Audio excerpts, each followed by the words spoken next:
Coming up, how do you, the average investor, protect what you've got in these uncertain economic times? Stay tuned. We'll take a look at smart, practical steps that you can do to minimize the damage to your life savings. Now, tonight, I think you can turn on 100 different news channels, and everybody's talking about the politics. I swear to you, if I hear one more person, wait, you know what? Where's John McCain? Where is Barack Obama on this? This is the country they're supposed to lead. Where the hell are they on this? Why aren't they out there leading and pushing for what they believe is the right thing? I'll tell you where they are. Nowhere, because they don't want to be on the record. Everybody's talking about the politics and the bailout and the golden parachutes and the losses in the stock market and blah, blah, blah, blah, blah. Can I ask you an honest question? Is anybody talking to you? Have you related to anybody on television? Is anybody saying and talking about the things that you're concerned about? You know, I've got 4 kids. I got 2 of them. They're going to be in college next year.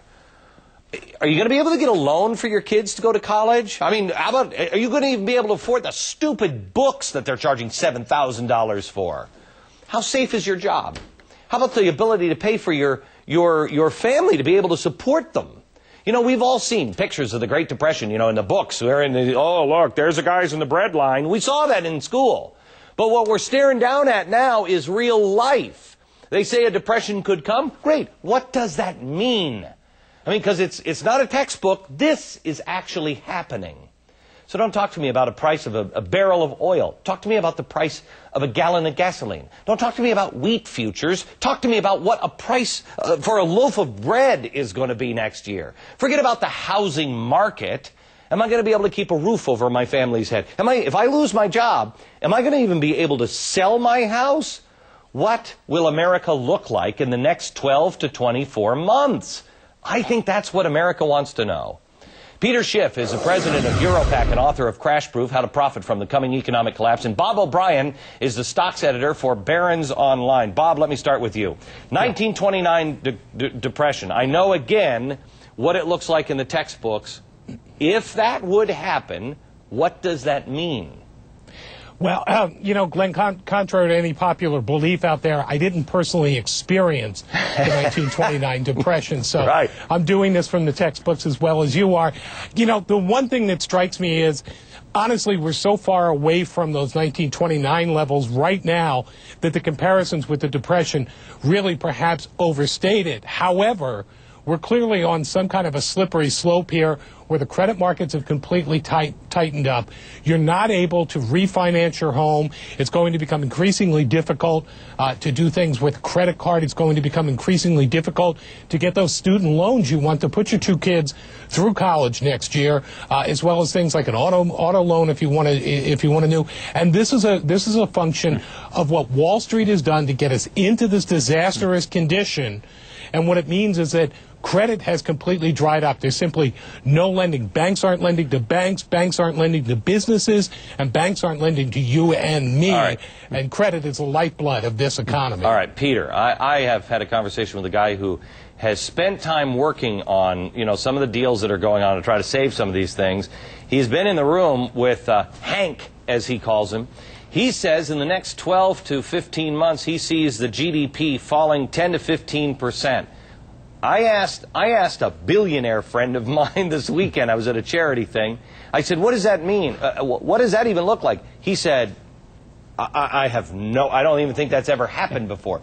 What is 10 to 15% drop in the GDP? What would that mean? It's huge, but it's exactly what I wrote would happen in my book. I mean, with the problems that we have now, you know, Paulson is saying it's all these bad mortgages on the books of all the banks. That's not the problem. The problem is, why are they bad? They're bad because Americans are broke. We've simply borrowed too much money and we can't pay it back. And that's because of years of horrific monetary policy and a government that championed us every step of the way. Every time we bought a car with borrowed money, bought a house, every time we used our credit cards and spent money, they were applauding us. And every time we tried to save a little bit, they tried to stimulate us some more. So that's the problem. The reason the credit markets are shutting down is because we've blown all the money. We can't borrow money to buy new cars. We can't even afford to pay back the money for the cars we've already bought. You know, as far as college tuitions, one of the benefits of this is the fact that since we can't borrow money to send our kids to school, college tuitions are going to be the one thing that's going to plunge in this country, and you won't need to borrow money because it'll be cheap to send your kids to college. What I want to know, though, Peter,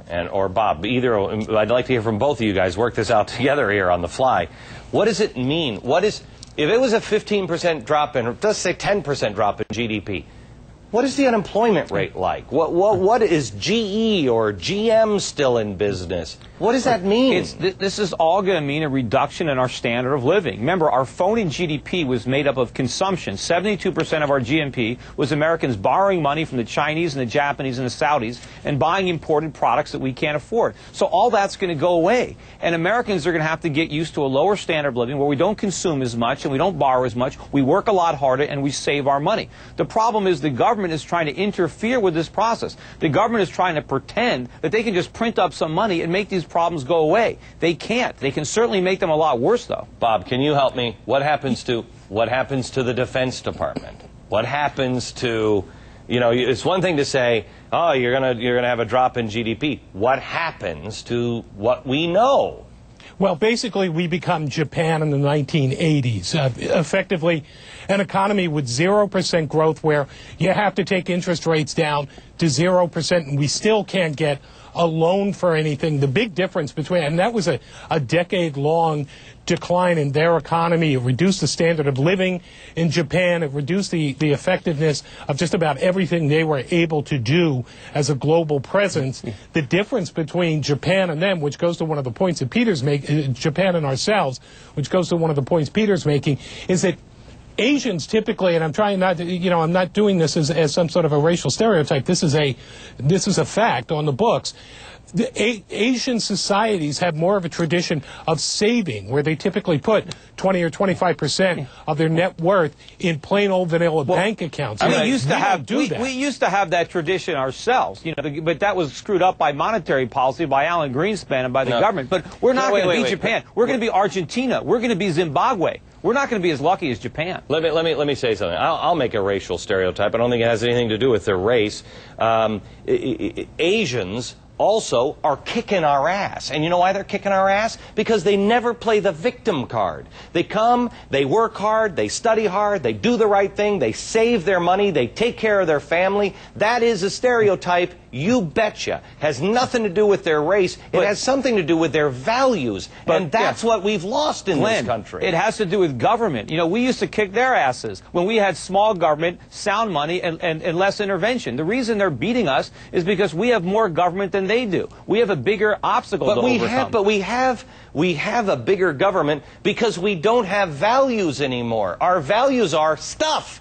I want stuff. I want it now. You got to help me. I got to live like that guy. How come that guy's doing better than me? There's nothing wrong with wanting stuff. Unfortunately, the government made it very easy for us to borrow money and get stuff instead of work hard and save our money so that we can buy things we can actually afford. And that's what we have to get back to in this country. We have to have a real economy. We just can't keep borrowing money from the rest of the world. And you're talking about our military. Yeah, our entire empire is going to come collapsing around us. We can't afford to keep these troops all around the world if our money isn't worth anything. How are we going to pay to sustain the troops, to supply them?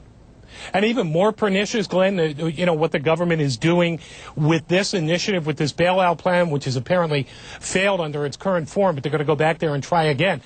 For years, the Fed tried to simply conflate the money supply issue, pump more money out there to try and keep things artificially supported. They ran out of that. That tactic stopped working sometime in the last several months. So now, instead of simply trying to affect the quantity of money that's out there, they're trying to engineer the price of that money. This bailout package is a completely different tack. This isn't simply the Fed just pumping money into the system. This is the Fed doing something, this is the federal government doing something much more pernicious, much more untested, and perhaps a lot more debilitating. And I have to tell you both, if you read Amity Schleye's book, The Forgotten Man, that is exactly why the Depression lasted as long as it did, is because they were trying new things out. Guys, thanks a lot. We'll talk again. Coming up, Thanks very much. How does the average investor protect their savings in retirement through these kinds of economic